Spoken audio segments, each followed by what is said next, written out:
Student good morning. देखिए ये हमारी आज परियोजना चौथी सीरीज है जो आपको हम बताएंगे। चौथी सीरीज में तीन परियोजना हो चुकी हैं।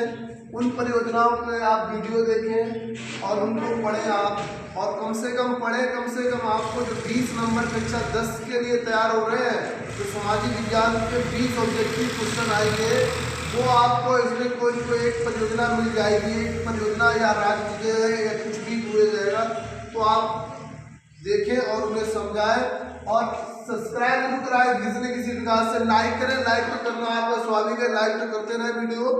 और देखिए आज आप बताएंगे आपकी चौथी सीरीज है, इसमें तुंगभद्र परियोजना और इंदिरा गांधी परियोजना, दो परियोजना की है। तो आइए इस पर गौर करते हैं। तुंगभद्र परियोजना पर, यह परियोजना किस नदी पर है? ये जिसका नाम है तुंगभद्र परियोजना, और ये इसी नदी पर बनी हुई है। तुंगभद्र नदी पर बनी है।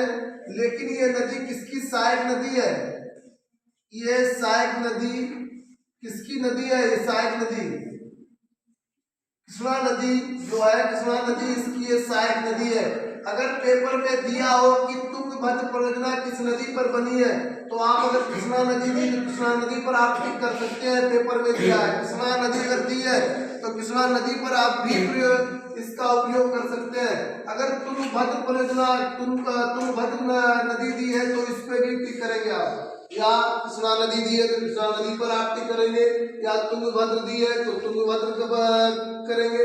अगर दोनों दी हो तो आप तुंगभद्र नदी पर जाएंगे सीधे सीधे। और इस नदी की स्थापना हुई थी 1956 ईसा पूर्व में। इस नदी की स्थापना हुई, इस परियोजना की स्थापना हुई 1956 ईसा पूर्व में। ये किस राज्य में है बेटा? ये कर्नाटक राज्य है। कर्नाटक एक कर्नाटक राज्य है। कर्नाटक राज्य में ये नदी है। राज्य कौन सा है बेटा? कर्नाटक। कर्नाटक राज्य में ये नदी है, तुंगभद्र परियोजना है जो ये नदी बहती है कर्नाटक। और इस कर्नाटक में मैसूर, कौन कौन सा जिला है? मैसूर है, बिलेरी है, बेलेरी जिला, ये जिला बेलारी जिला है। और एक और है करनूल, कुनूर है, कुनूर। इन जिलों को ये परियोजना प्रभावित करती है। लेकिन ये राज्य कर्नाटक में है, कर्नाटक राज्य में है। ये स्थापना 1956 में इस परियोजना की किस नदी पर है? तुंगभद्र नदी पर है। और इसकी सहायक नदी कृष्णा की सहायक नदी कौन है? तुंगभद्र नदी है। इस नदी पर ये बनाई गई परियोजना है। राज्य होगा बेटा कर्नाटक। और कौन कौन से जिलों को प्रभावित करती है? नंबर 1 है मैसूर जिला, नंबर 2 है बेलेरी जिला, नंबर 3 है कुनूर जिला। इन जिलों को प्रभावित करती है। लेकिन आपको बता दें, जो कर्नाटक के बेलेरी जिला है, कर्नाटक का जो बेलारी जिला है, ये कर्नाटक का जो जिला है बेलारी जिला है कर्नाटक के। तो यहाँ से होती हुई ये मालापुरम में नामक स्थान पर स्थापित की। कौन सा है? मालापुरम नामक स्थान पर इसकी स्थापना हुई है। स्थान है ये तुंगभद्र परियोजना मालापुरम नामक स्थान पर बनाई गई है। वहीं पर इसका सब कुछ हुआ है। लेकिन ये 3 जिलों को प्रभावित करती है। ये हमारे जिला है, तो जिलों को आप नोट कर ले। जिलों को नोट करते चले। अगर जिला पूछी जाए पेपर में तो जिला बताएंगे, अगर स्थापना पूछी जाए तो स्थापना बताएंगे। राज्य कर्नाटक होगा। और किस जिले को सबसे ज्यादा प्रभावित करती है? बेलारी जिले को प्रभावित करती है। बेलारी जिले के किस स्थान पर बनाई गई है? बेलारी जिले के किस स्थान पर? मालापुरम नामक स्थान पर यह परियोजना बनाई गई है। इस परियोजना की लंबाई है 2411 मीटर। इस परियोजना की लंबाई कितनी है बेटा? ये लंबाई है इसकी 2411 मीटर लंबा है। ये परियोजना लंबी है। इसकी ऊंचाई होगी 50 मीटर ऊंचा है। ठीक है। 50 मीटर ये ऊंचा है, इससे ध्यान रखना 50 मीटर ये ऊंचा है। कौन सा? तुंगभद्र परियोजना 2411 मीटर लंबी है और ऊंचाई कितनी है? 50 मीटर इसकी ऊंचाई है बेटा, ध्यान रखना इस चीज को। ऊंचाई है ये 4000 हेक्टर जल संचित कर सकती है। लेकिन इस परियोजना के आसपास क्या दो बाईं ओर दो बांध बनाए गए। कौन से? एक मिट्टी का बांध बनाया गया बेटा, एक मिश्रित मिट्टी और पत्थर का बांध बनाए गए। कौन से?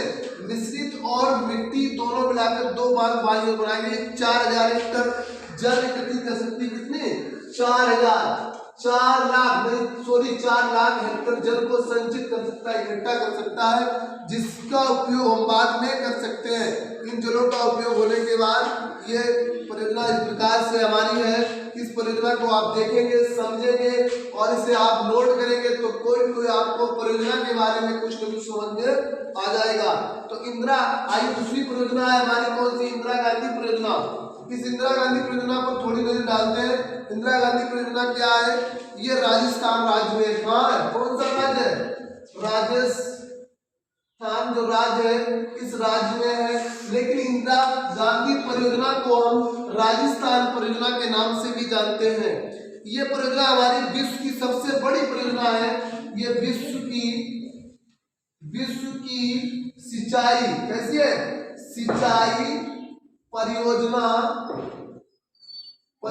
है जो विश्व की सबसे बड़ी सिंचाई परियोजना है। ये हमारी कौन सी? इंदिरा गांधी परियोजना। ये विश्व की सबसे बड़ी परियोजना है। इस पर एक आपूर्ति, इससे जल को पूर्ति करने के लिए एक जलाशय है, उसका नाम है पौंग जलाशय।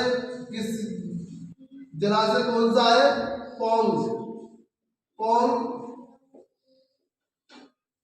पौंग जलाशय जो है इससे इसके जल की पूर्ति होती है। पौंग जलाशय से इसकी पूर्ति की जाती है। इसका नहर का उद्गम, इस नहर कहाँ से निकलती है? उद्गम होता है इसका सतलज नदी और ब्यास। सतलज नदी सतलुज कौन सी नदी होगी? सतलुज नदी और ब्यास, दो नदियों से इसका उद्गम स्थल होता है। यहाँ से निकाली जाती है। इंदिरा गांधी परियोजना इसकी आती है। इसके बाद क्या होता है? इससे एक बैरेज बनता है जिसका नाम हरिके बैराज के नाम से जानते हैं। हरिके बैरेज के नाम से जानते हैं। बैराज है हरिके बैरेज के नाम से जानते हैं। इसे कौन सी? राजस्थान राज्य में है। ये विश्व की सिंचाई परियोजना है, विश्व की सबसे बड़ी सिंचाई परियोजना है। और इसके कहाँ से उद्गम होता है? सतलुज नदी से, ब्यास नदी से इसका उद्गम स्थल होता है। ये प्रमुख नहर की लंबाई होगी लमसम कितनी? 680 मीटर इसकी लंबाई है। कितनी? 680 किलोमीटर लंबाई है। कितनी है? किलोमीटर इसकी लंबाई 680 किलोमीटर इसकी लंबाई है। इंदिरा गांधी परियोजना की लंबाई कितनी है? 680 किलोमीटर लंबाई है। और ये प्रमुख नहरें वगैरह निकाली गई यहाँ से। ये पंजाब राज्य में इसे सरहिंद फीडर के नाम से भी जानते हैं। सरहिंद फीडर या राजस्थान फीडर। कौन सा है?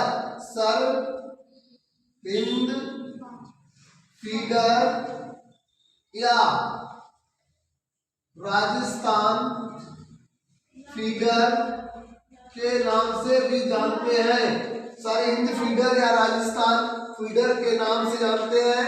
ध्यान दें, इंदिरा गांधी परियोजना राजस्थान के नाम से जानी जाती है। ये विश्व की सिंचाई परियोजना है, जो सबसे बड़ी विश्व की सिंचाई परियोजना है। ये पौंग जलाशय से इसकी जल की पूर्ति की जाती है। इसकी लंबाई 680 किलोमीटर लंबाई है। ये एक बैराज बनता है जिसे हरिके बैराज कहते हैं। इसे सरहिंद या राजस्थान फीडर के नाम से भी जाना जाता है। स्थान पर स्थित है और इसके कहाँ से उद्गम होता है? सतलुज ब्यास, दो नदियों से इसका उद्गम होता है। पंजाब में भी इसका प्रभाव होता है। पंजाब में भी इसके जल की आपूर्ति की जाती है, जल की से इसके पंजाब राज्य में भी जाता है। और तुंगभद्र परियोजना ये तुंगभद्र नदी पर है। किस सन में स्थापित? 1956 में हुई है। राजपेटा कर्नाटक पड़ेगा। किन जिलों को प्रभावित करती है? मैसूर, बिलारी और कुल्लूर, 3 जिला इनको प्रभावित करती है। ये कृष्णा नदी की सहायक नदी है तुंगभद्र नदी, और इसकी लंबाई 2411 किलोमीटर है और इसकी ऊंचाई 50 मीटर ऊंचा है। ये जिला बिलारी जिले के मालापुरम नामक स्थान पर इसकी स्थापना की गई है। इस परियोजना के बाईं ओर 2 बांध बनाए गए हैं। एक मिट्टी का बांध बनाया गया है और एक मिट्टी और पत्थर के दोनों मिश्रित बांध बनाए गए। ये हमारी दोनों परियोजना हुई भाइयों। तो इन्हें आप देखें और समझें और इसे लाइक करें, सब्सक्राइब करें, अपने भाइयों को भी शेयर करें।